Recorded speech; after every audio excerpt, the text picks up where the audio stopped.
Good morning, everybody. Welcome once again to BTL Bass Talk Live, where we're going to talk bass fishing and anything else that we want to talk about. Matthew, good show today, man. Yeah, you know, our last show, we had the number 1 and 2 ranked anglers in the Toyota Angler of the Year standings on the Elite Series heading into the postseason on Chateaugue in Justin Lucas and Josh Bertrand.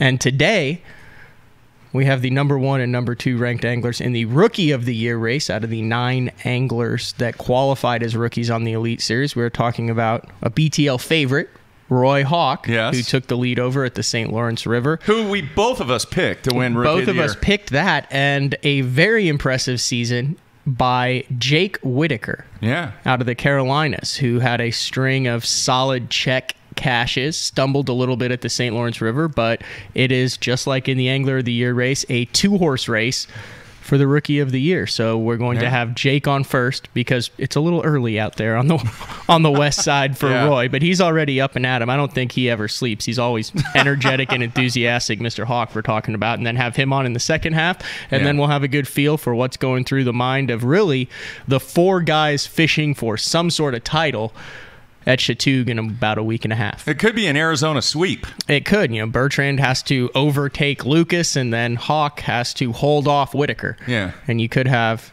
2 Arizona guys. Do you know, is Roy fishing the U.S. Open also? I don't know. I would assume so. I mean, if the guy's fishing Thursday night, Tuesday night, Wednesday night, and Monday night jackpots in between Elite Series, I would think that the U.S. Open would be in his wheelhouse. Yeah. Now, I'm not sure if Bertrand is, because I think he is expecting his second child the week of the U.S. Open. Yes. Which I guess would be an understandable reason not to fish it. So how would you classify the rookie class performance of 2018? It's been very interesting. Obviously, you know, it started out with Mr. Hawk having 2 top 5 finishes, almost winning. You know, you go to where they started out in Alabama, and then they went to Grand Lake, and then he's had, I think, 4 finishes below 70th. Whitaker started out slow, then had like 5 consecutive checks. Ray Hanselman has been in the mix when he was supposed to be in the mix too, down there in Texas. So, but if you look at it as a whole, and we were talking about this before we went on air, there's only 2 anglers that made the top 50 out of the 9. Now,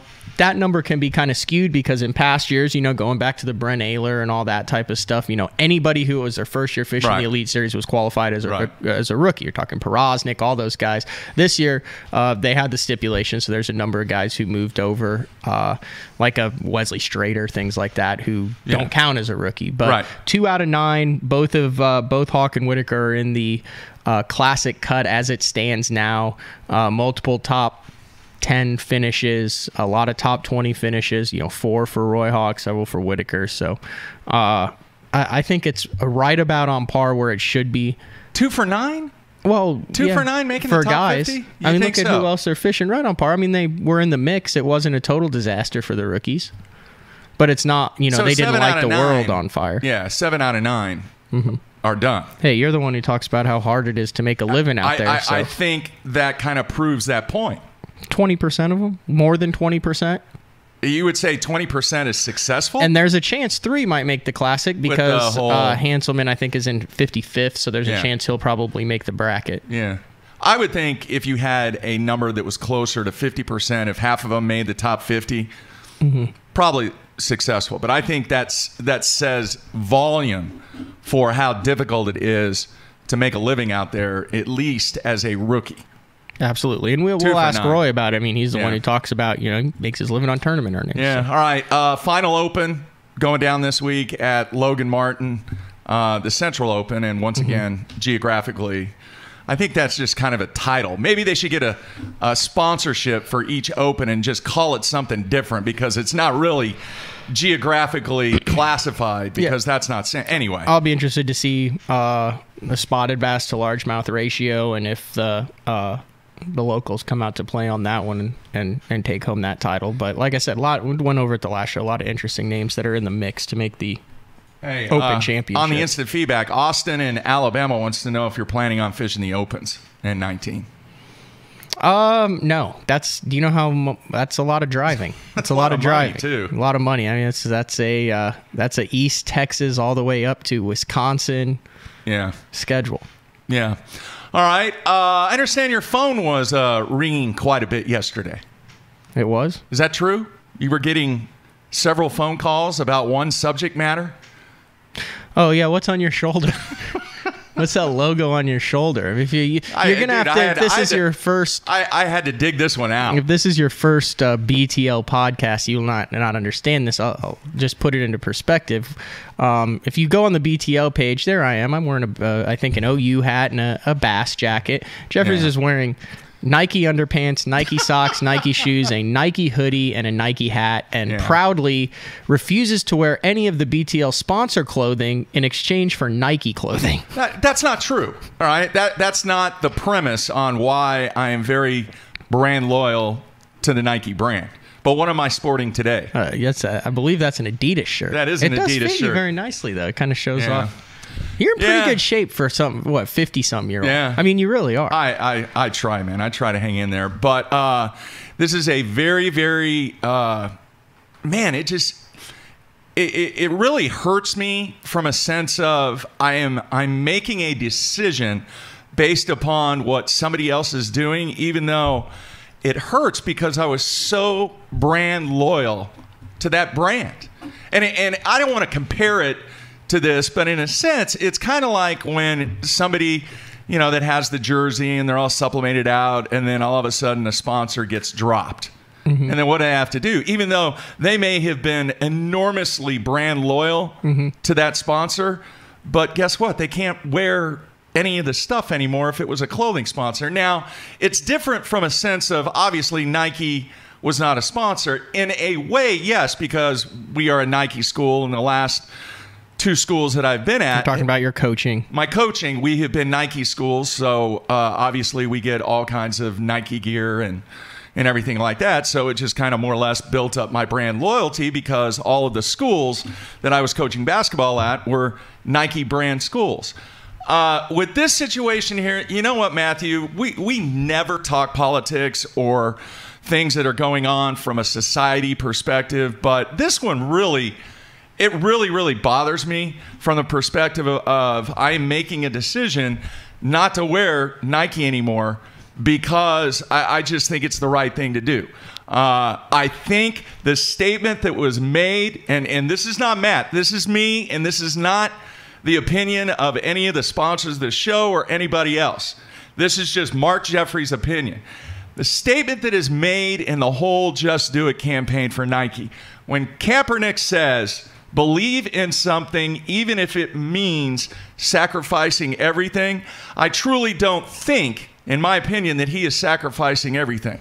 And what I mean by that is, yes, by doing what he did, he may have sacrificed his football career, but he did not sacrifice everything compared to what other people have sacrificed. The other thing is, how much better would it have been, because that 2-minute commercial spot that is going to air on the debut of the 2018 NFL season between Philadelphia and Atlanta tonight, how much money did Nike spend on producing and making that commercial? They spent millions. A lot. There's a lot of celebrities in it too. Yeah. They spent a ton of money, and the money that they are paying Kaepernick for this whole campaign, I would have had much more respect if they said, look, I know that there are social issues out there. There are. That is not a topic of discussion. Yes, there are social issues out there that need to be addressed. But you know what? Why don't you take that money that you're getting and the money that you spent and the money that you're spending on that campaign and give it to people that could really benefit from that money? Now you're starting to sacrifice the income that is being generated from this whole deal. Yeah.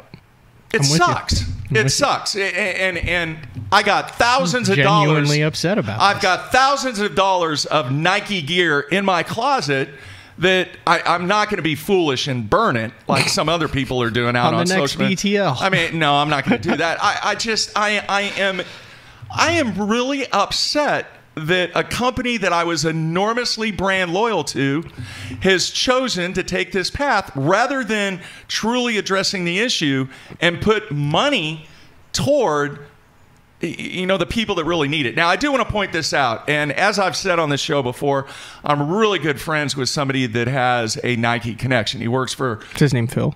No. His name is Brian. On the West Coast? No, his name is Brian, and he works for the largest Nike distributor in the nation.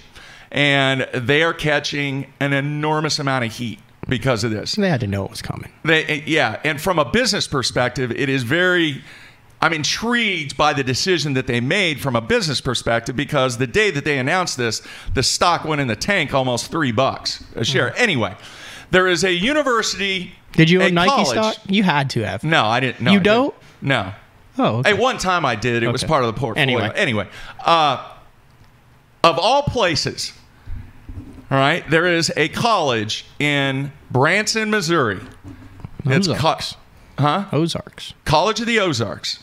They have made the decision, and this was the first college or university to do this, and I believe there are high schools that are doing the same thing. They were a Nike school, but College of the Ozarks has made the decision. They are pulling everything out of their athletic departments that has the Nike brand on it. College of the Ozarks. And if you don't know, it's right there on Table Rock. So that would be the equivalent of for lack of a better way, in a roundabout way, a guy on tour getting sponsored by a company, and tackle stores not agreeing with it and pulling all of their baits out of the store.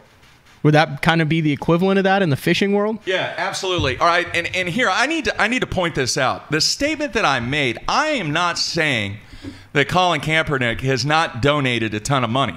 That's not what I'm saying. What I'm saying is I think the money that was spent on the campaign could have been put to better use in giving the people that truly need those resources, rather than spending the $1 million on the campaign. I hear you. You got it off your chest now? I do. You feel better about your Adidas selection? I don't know, man, because I told you on the last show. Why'd you go Adidas and not like And One or Asics I'm telling you, Reebok? I don't have that much. I mean, I got a bunch of polo stuff that I could wear. Well, you better get on, what is it, East Bay? Yeah.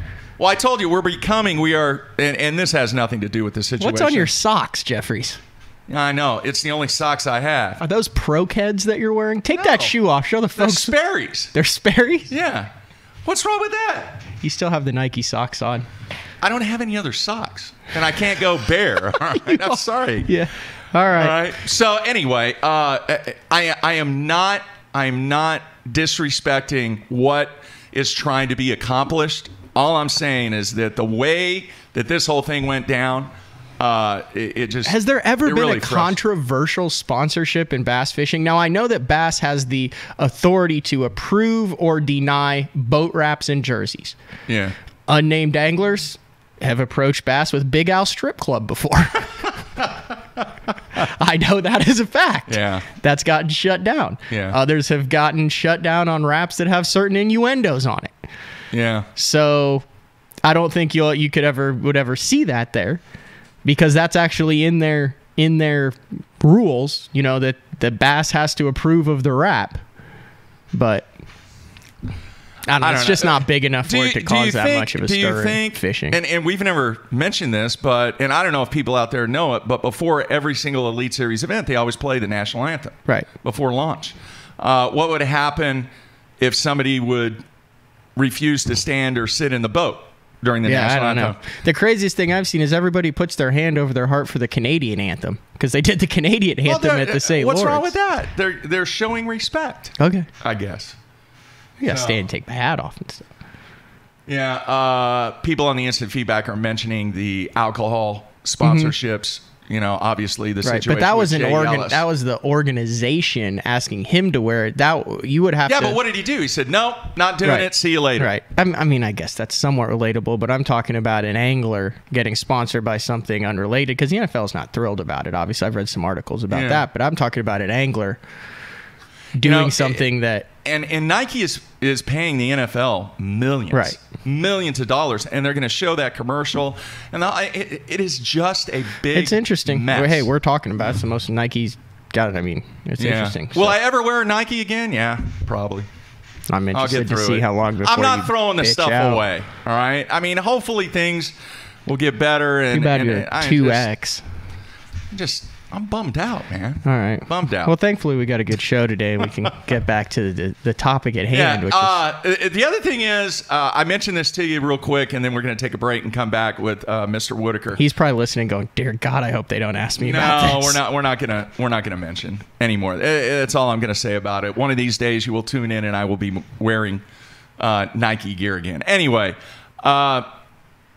I had a quiz yesterday in my economics/finance class. That you gave to your students. You didn't have to take it. No, that I administered. And I was going to bring it in, but you said, no, man, I want no part of it. No, I didn't say that. I just said I think it would be better if we can get a pro angler on to take the quiz live on BTL. So here's what we're going to do, okay? When you set up the shows, when you go to book the shows, I want you to start asking them, are you willing to take Jeffrey's Chapter 2 10-question finance quiz? Well, we got Edwin Evers on next Thursday. But if they refuse, well, I'm not going to say.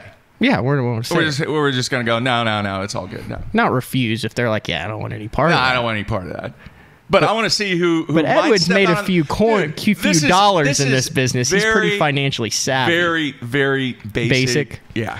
It's not complicated. And heck, you can hit me with a couple questions maybe in the future. But All right. You want to mention anything about who we have up on Tuesday, and then we'll take a break? Right now we got Mercer on Tuesday, and then Edwin on Thursday. And guess what I got my hands on, Jeffries, as we go to break?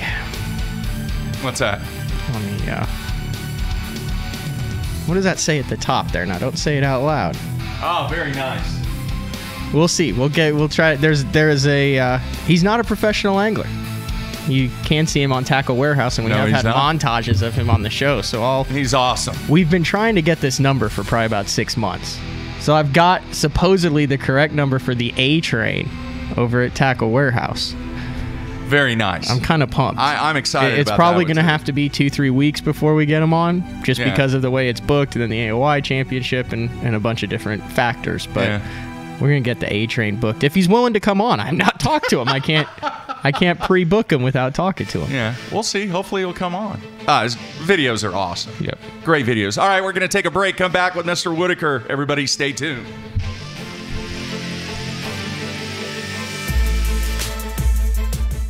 The most versatile fishing machine on Earth. Unparalleled resolution and clarity, with more agility, lightning speed, and brute strength. HDS Carbon takes rapid response performance and screen technology to an all-new level. Maximized power, maximized visibility.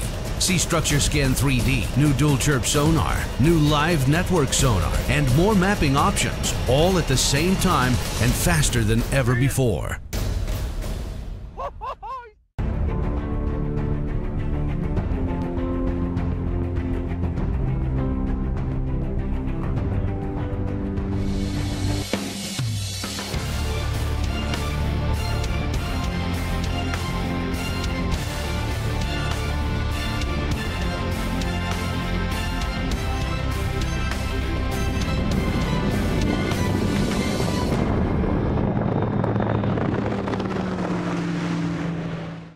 Pros depend on hydraulic jack plates to get the best out of their boats. Do what they do. Demand Atlas performance. Atlas gets you from the bottom to the top in less than 8 seconds, even with the big 4 strokes. And when you gotta turn right around and get that heavy load back up in rough water, Atlas's innovative design and American-made components will get you there with confidence.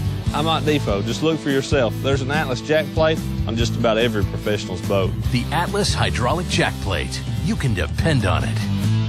My rods look different because they are different. Every rod is built by the pros and for the pros. When you pick up a White Ducket fishing rod, you're getting a cutting-edge rod, one that's truly pro-driven with the actions you need for every bait category you fish.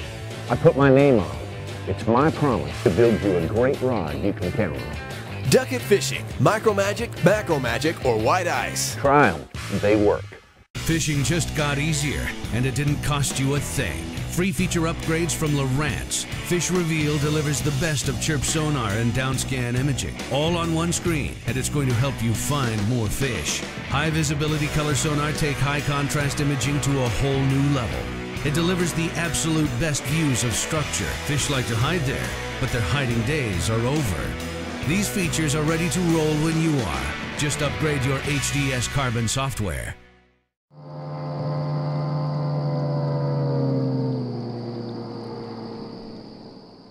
Hey guys, Russ Lane, Bassmaster Elite Series Pro. Man, I am so excited to be joining the AFCO Pro staff. They got some really cool, innovative products to help you have a more enjoyable, comfortable day while you're out there on the water. Really stylish, great functional clothing. You're gonna love it.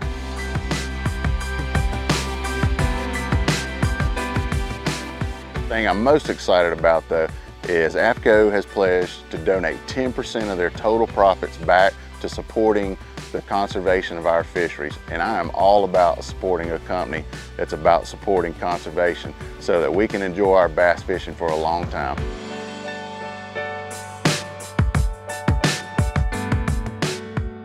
Check us out, AFCO.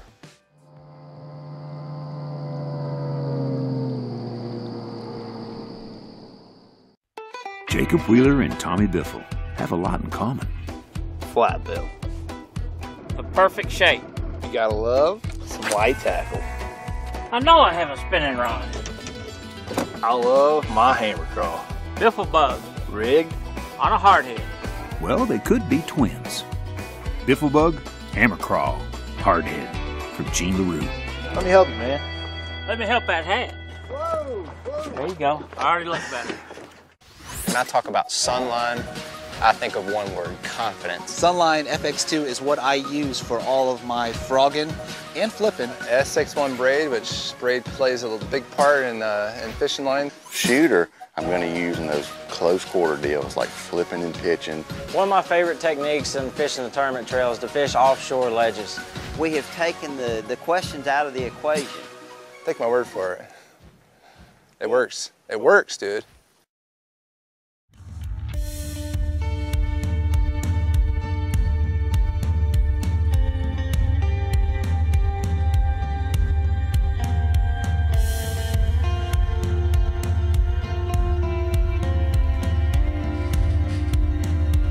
All right, we are back on a Thursday. Mark and Matt in studio, and a little rookie flair to the show today, Matthew. This is a really interesting one because how many times have we talked about on here, hey, you know, for a guy to have success out here, he's got to come out and he's got to pop him right off the bat, get a little bit of momentum, get some money under his belt so he doesn't get spun out, and then ride that momentum through the rest of the year. I mean, that's kind of the standard deal, right? Yeah. Well, you had Roy Hawk, who started out, you know, exactly like you, second place on Lake Martin, third place on Grand Lake. Then he backs it up with a 91st and a 70th. So there goes that for momentum. Then on the other side of the coin, you had Jake Whitaker, who started off with a 74th and a 93rd, and then went 5 straight checks. On a roll. On a roll. So he kind of did it in the absolute reverse, and then they both kind of to kind of swapped punches, and now the two of them are, you know, so far ahead of Hanselman that it's going to be one of these guys for the Rookie of the Year. All right, let's bring him in. Jake, you there? Yes, sir. Hey, man, thanks for taking time out.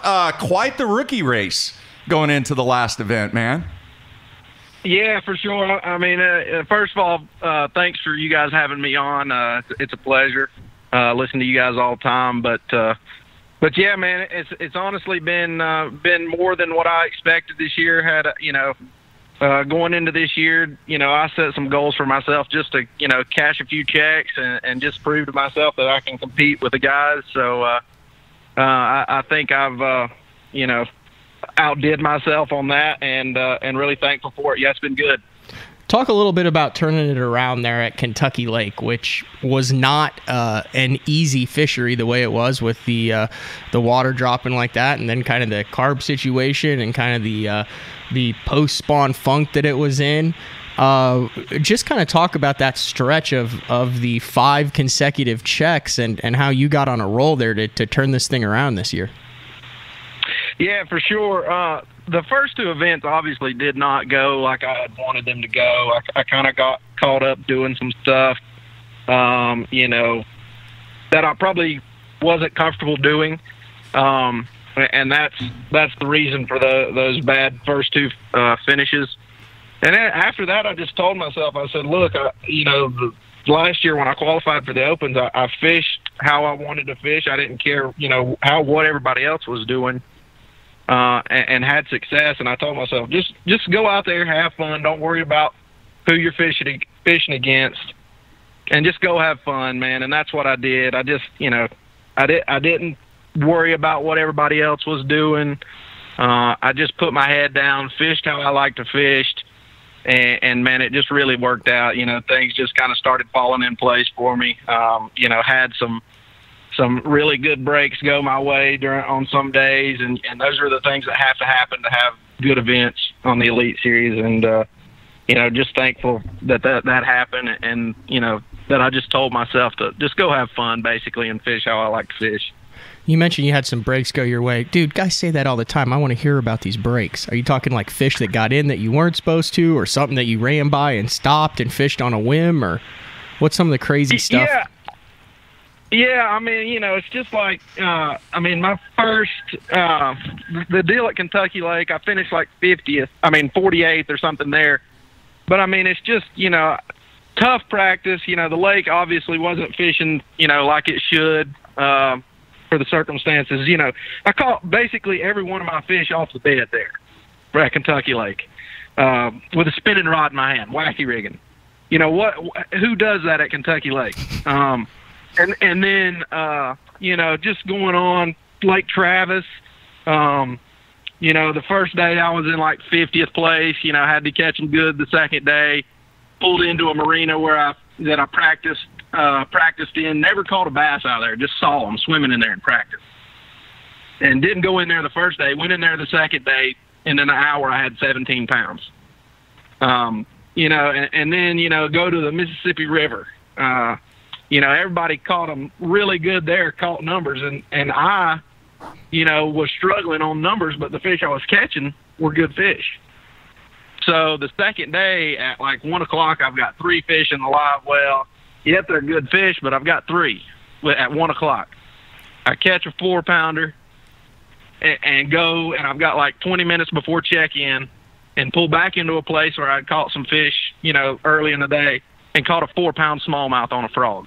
So, I mean, it's just stuff like that you don't expect, but you put yourself in positions, to have success, and it happens. So, it very could have easily went the opposite way at some events this year. So I'm thankful for the way it worked out, for sure. Jake, what is one thing that happened this year that you kind of set back and go, wow, man, I had no idea it was going to be like that? Did you have some preconceived notions, and then something took place this year that really opened your eyes? The Sabine River was obviously, that's been my best tournament all year. Finished up 5th there. And when the schedule came out last year after I had qualified, Sabine River, that was the one that's, that's going to be the tough one. That's how am I going to catch them? We can't go to Louisiana. And then, like I said, I just, after those first 2 bad finishes, I told myself just fish how I like to fish. And I went down to the Sabine, and, I put a frog in my hand, and, the first place that I started practice on Monday morning, within 10 minutes, I had 2 3-pounders on a frog, and I was like, you know what? This is what I'm going to do. This is what, and, it's just that kind of stuff like that, it's like, and even I wasn't, catching big weights there, but like 10 pounds a day there is just huge. And, just being able to stay consistent and hang with the guys, that's been really fun. How much thought have you put into this Rookie of the Year race? I mean, you are going up against Roy Hawk, who's been doing this for about as long as you've been alive, Jake. Yep. Talk a little bit about what that title would mean, knowing some of the guys who have won it before, from, Bobby Lane and Brent Ayler, Brandon Card, a number of different guys. Do you think about that, or is that just something that if it happens, it happens? If not, your goal is to just go to Chattooga and make the Classic? No, I mean, it's definitely been on my mind, but there again, it's also, like I know I'm close to the Classic. I want to make the Classic. Rookie of the Year doesn't pay anything, so it would be very nice to win Rookie of the Year, but my eyes are set on the Classic, to be honest with you. have you thought about just how everything comes full circle? I mean, it's kind of weird. You sit there in 2014, you win the college bass national championship on Chattooga, roughly the same time of the year. And then 4 years later, you're returning to Chattooga, and if you catch him, you're in the Bassmaster Classic on the Elite Series. I mean, that's the odds of that happening on a lake like that and coming full circle like that is a pretty darn cool story. Yeah, I mean, and like I said earlier, when I saw the schedule when it came out last year, and saw Chattooga was Angler of the Year championship, you know, one of my goals that I set for myself was make the top 50, get to Chattooga. I wouldn't consider Chattooga my home lake, but I do fish it a lot.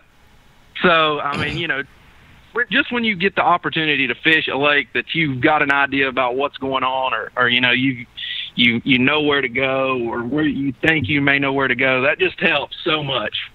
Like at every event this year, my practices have sucked. Like I've not had a good practice all year.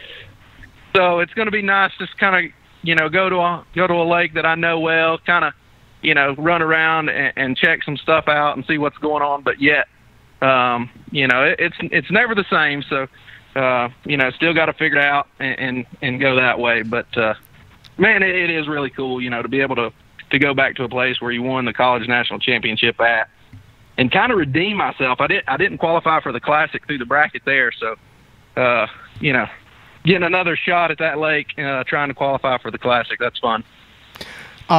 Just a real quick story, Jake. I know you've heard this, but I don't think Mark has. That was back when you won that national championship. The college bass zone, that website we had was in full swing, and I had a boat driver out there, and we were watching Jake and his partner do their thing out there. And the boat driver looks at me, he goes, "Man," he goes, that kid you're watching right there, he's going to be on the Elite Series in a couple years. And I said, "Yeah, okay, sure." There he is. Now he is. So he's in the running for Rookie of the Year. Pretty cool story. Yeah. Yeah, that is cool. That's cool. I don't even know who it was. And who would have thought? I mean, you know, you never would think that kind of stuff, man. A lot has to happen for somebody to qualify for the Elite. So, well, that guy thought it. Yeah. He needs to be like an analyst. Yeah. A scout. Now we can just keep it going. Yeah. All right, man. Well, we appreciate you once again taking time out, and it sounds like this is going to be very exciting as far as the Rookie of the Year race. A guy that knows the lake very well. You have a rookie going into it with the most experience on the lake, having won on the lake, having fished it. It's gonna be an exciting one to watch. Yeah, man. So best of luck to you, and hopefully we will see you at the Classic. Yeah, for sure. Thanks, guys, for having me, and like you just said, hope to see you guys at the Classic as well. All right, man. Take care. Thanks, guys. All right, see you. There you have it, Jake Whitaker. Good dude, man. Yeah, he's done about $56,000 in his rookie season. Like I said, went 5 in a row, had a top 5 finish inside the Classic cut now. So even if he doesn't get that Rookie of the Year title, which I think Roy's got his work cut out for him on Chattooga based on what Jake Whitaker just said. Yeah, that's a good point. By all accounts, a very successful rookie season with some impressive things there, like I mentioned, turning it around after 2 bad starts.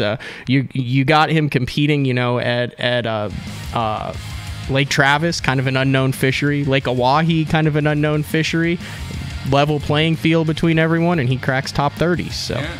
All right, let's take a break, and we're going to come back hopefully with Roy Hawk live via Skype. So everybody stay tuned. We'll be right back.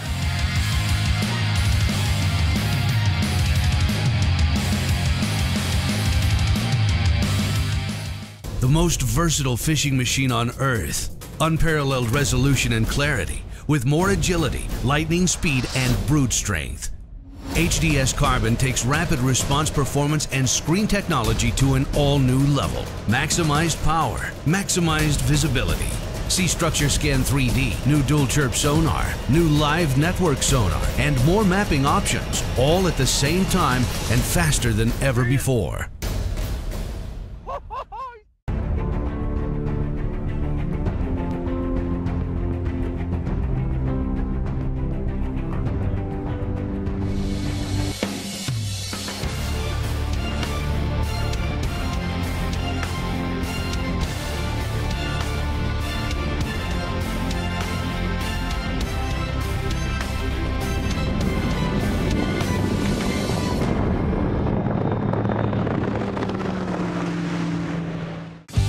pros depend on hydraulic jack plates to get the best out of their boats. Do what they do. Demand Atlas performance. Atlas gets you from the bottom to the top in less than 8 seconds, even with the big 4 strokes. And when you gotta turn right around and get that heavy load back up in rough water, Atlas's innovative design and American-made components will get you there with confidence. I'm at Depot. Just look for yourself. There's an Atlas jack plate on just about every professional's boat. The Atlas hydraulic jack plate. You can depend on it. My rods look different because they are different. Every rod is built by the pros and for the pros. When you pick up a White Ducket fishing rod, you're getting a cutting-edge rod, one that's truly pro-driven, with the actions you need for every bait category you fish. I put my name on it. It's my promise to build you a great rod you can count on. Ducket fishing, Micro Magic, Macro Magic, or White Ice. Try them. They work. Fishing just got easier, and it didn't cost you a thing. Free feature upgrades from Lowrance. Fish Reveal delivers the best of chirp sonar and downscan imaging, all on one screen, and it's going to help you find more fish. High visibility color sonar take high contrast imaging to a whole new level. It delivers the absolute best views of structure. Fish like to hide there, but their hiding days are over. These features are ready to roll when you are. Just upgrade your HDS Carbon software.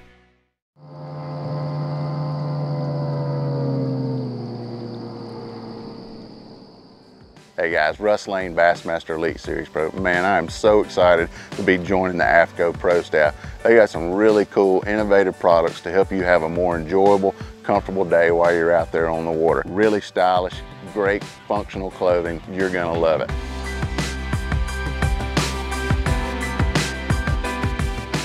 The thing I'm most excited about though is AFCO has pledged to donate 10% of their total profits back to supporting the conservation of our fisheries, and I am all about supporting a company that's about supporting conservation so that we can enjoy our bass fishing for a long time.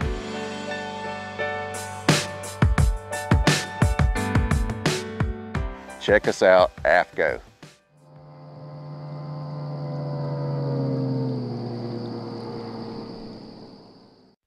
Jacob Wheeler and Tommy Biffle have a lot in common. Flat bill. The perfect shape. You gotta love some white tackle. I know I have a spinning rod. I love my hammer crawl. Biffle bug. Rig. On a hardhead. Well, they could be twins. Bifflebug, Hammer Crawl, Hardhead from Gene LaRue. Let me help you, man. Let me help that hat. Whoa. There you go. I already looked better. When I talk about Sunline, I think of one word: confidence. Sunline FX2 is what I use for all of my frogging and flipping. SX1 braid, which braid plays a big part in fishing line. Shooter, I'm going to use in those close quarter deals like flipping and pitching. One of my favorite techniques in fishing the tournament trail is to fish offshore ledges. We have taken the questions out of the equation. Take my word for it. It works. It works, dude.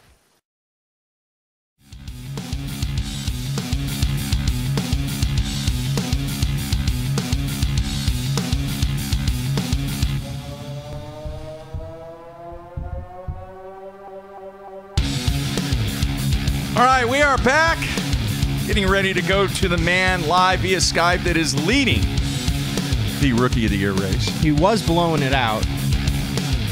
Then he gave the lead up, and then he got it back in New York. Yeah, and now he's back in Arizona taking care of business. Mm-hmm. So let's see if we can go to him. Roy, you there? Yes, sir, man. How Live are you? here in the Tundra studio. Man, you're multitasking there, aren't you? Oh, yeah. I'll be able to pull over here in just 1 second.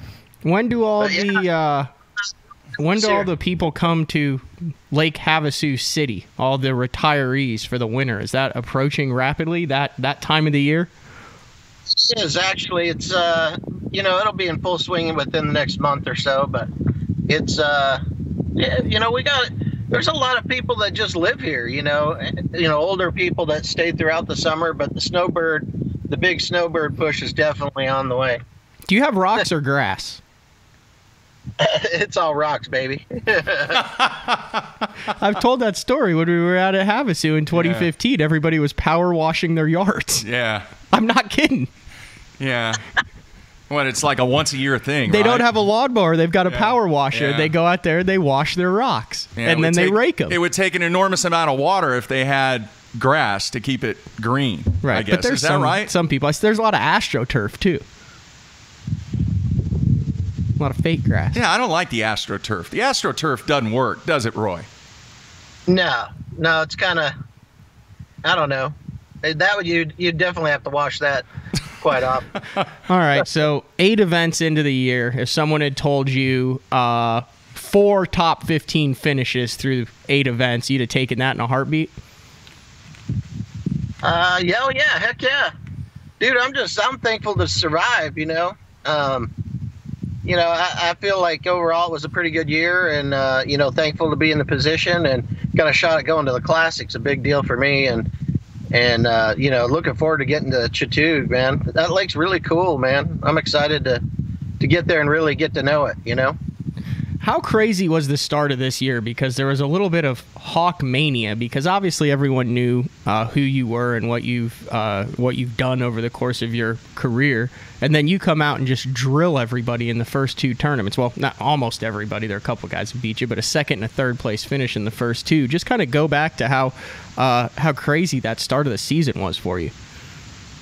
Dude, it was, man. It was super crazy. It was, it was a real blessing for sure to come out with a strong finish in the first 2 events like that and just kind of like say, I'm here type deal. And it was really, really awesome for all my friends and family and sponsors and fans and everything. Just, getting on live and that stuff. I mean, it was just intense, man. Everybody was, it was just all cheers and just a ton of fun, and I was super thankful to have such a good finish, especially that very first one. That was amazing. It really was.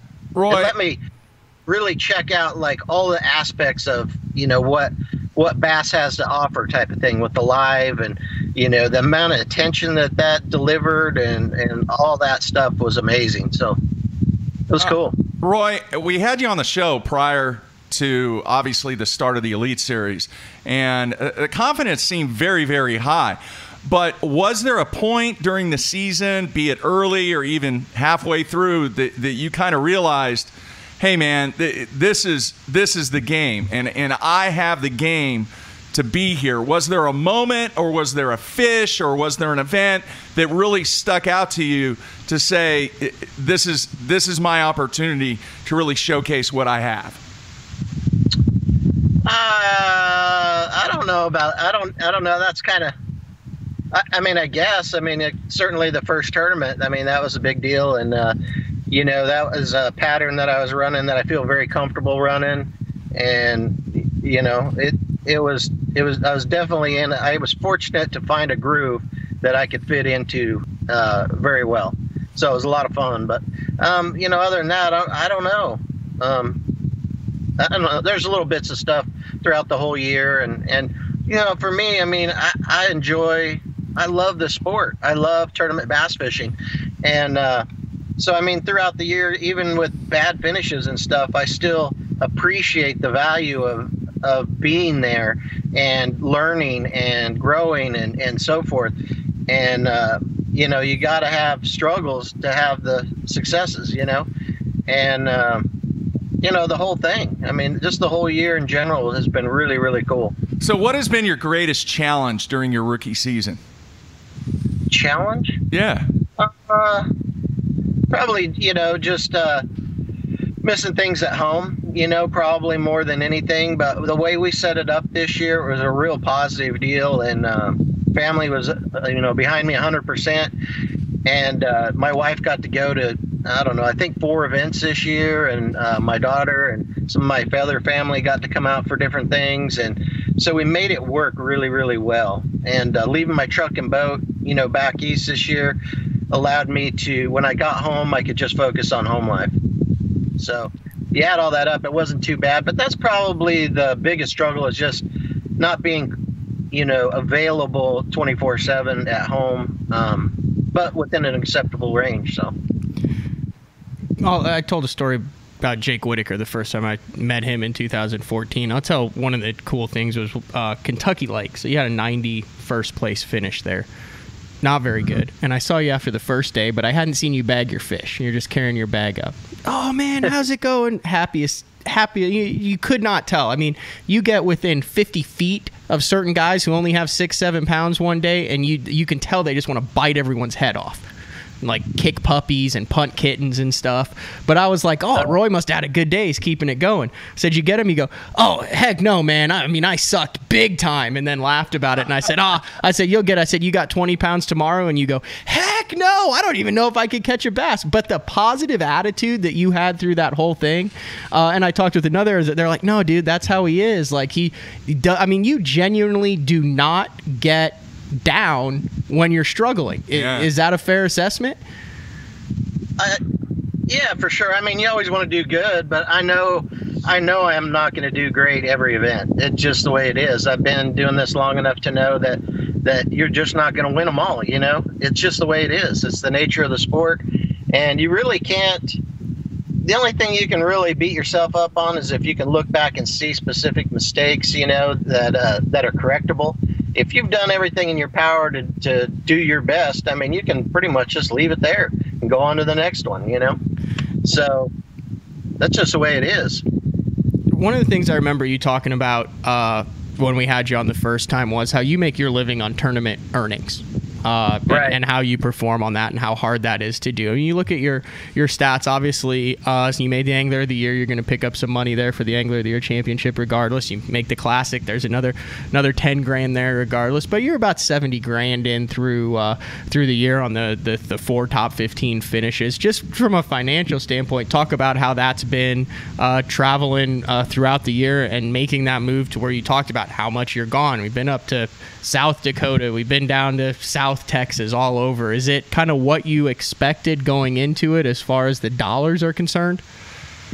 I really, some people set goals and, expect certain things, but I really don't. I mean, I have goals, obviously, that I'd like to achieve, like going to the Classic and so forth. But as far as like performance-wise, I just want to be the best I can be, every day. So that's what I strive to do, and it's just, I don't know. But money-wise, I mean, I'm thankful, dude. It's pretty much like if you look at the winnings versus the expense, I'm at like kind of a break-even point. So the money I basically make throughout this year is going to be what my sponsors pay me.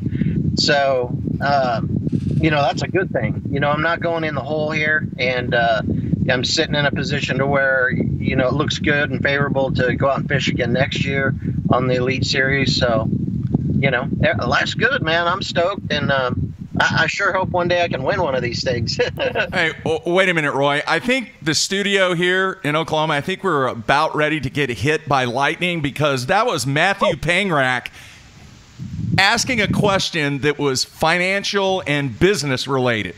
I think that's the first time he's ever asked a question that pertained to money.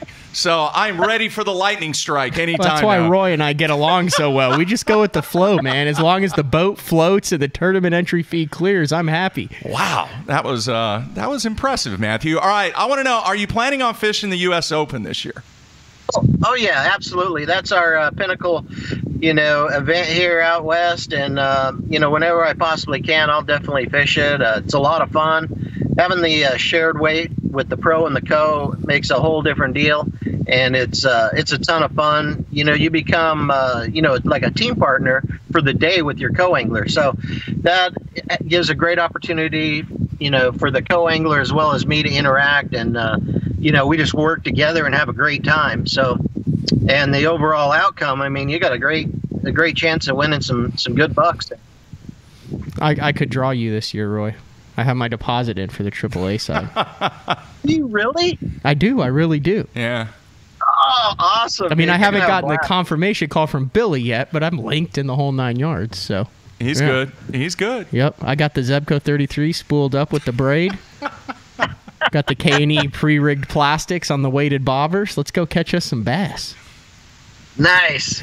It's going to be a blast. And having it in October. I mean, we've had it in July and August and early September, and man, it's brutal hot. But October is going to be a blessing, man. We had it in October last year, and it was really, really great. It makes it a lot easier on the anglers and the fish as well. But yeah, it's going to be fun, man. All right, man. Well, we appreciate you taking time. I know you're busy with your family, but best of luck to you going into this final event, man. Hopefully classic bound and maybe a Rookie of the Year title. Thank you so much. Yeah, I look forward to getting there. That lake was actually the only lake that I really pre-practiced for throughout the whole year, and I stopped by there at coming up from ICAST in July, and so I got to take kind of a lap and look around. And it's a cool lake, man. It's going to be a great venue for 50 boats, and there'll be some great fish catches and good footage. It's beautiful around there, and it's going to be a really, really intense and great show, and it's going to be a lot of fun. All right, man. Good luck to you, and we will see you then. We'll also see you at the U.S. Open. Awesome. All right. Look forward to seeing you guys there. Appreciate it. All right, man. Take care. Thanks, dude. Yeah. All right, there you have it. The current leader in the angler By for the 4 points. Rookie of the Year race. 4 points. Wow. And I have been to Chattooga, and the way it sets up, it also sets up for Mr. Hawk. It's going to be fun to watch. So what do you think? Do you think we're going to have an Arizona sweep? I don't know. I mean, I have no idea. That's why I'm excited to see how this thing shakes out, because you have a Rookie of the Year race, you have an Angler of the Year race, you have a bunch of guys that are grouped up on the classic bubble with a lot of big names that are fishing for their classic life on a small fishery with 50 boats. Yeah. Yeah, it's going to be fun. I mean, they stacked up in the college national championship that they've had there. You got schooling fish, you've got spotted bass, you've got largemouth. It is a very cool fishery, Chattooga. All right. So we will be back on Tuesday with Mr. Mercer, correct? Yes. And then Edwin on Thursday. Yes. All right, man. Doing a great job getting people booked. So we will be back on Tuesday. By the way, hey, a little, what will be the right on what's going on the instant feedback? Yeah, it's like, come on, guys. Get challenged for cage matches and stuff. Can't we all just... I was just glancing at it during the interviews. It was pretty entertaining. Get along? I think a lot of it was kind of tongue-in-cheek. I don't know if that was All right, everybody, be safe. Enjoy the first weekend of NFL football, college football continuing. Who do the Sooners have?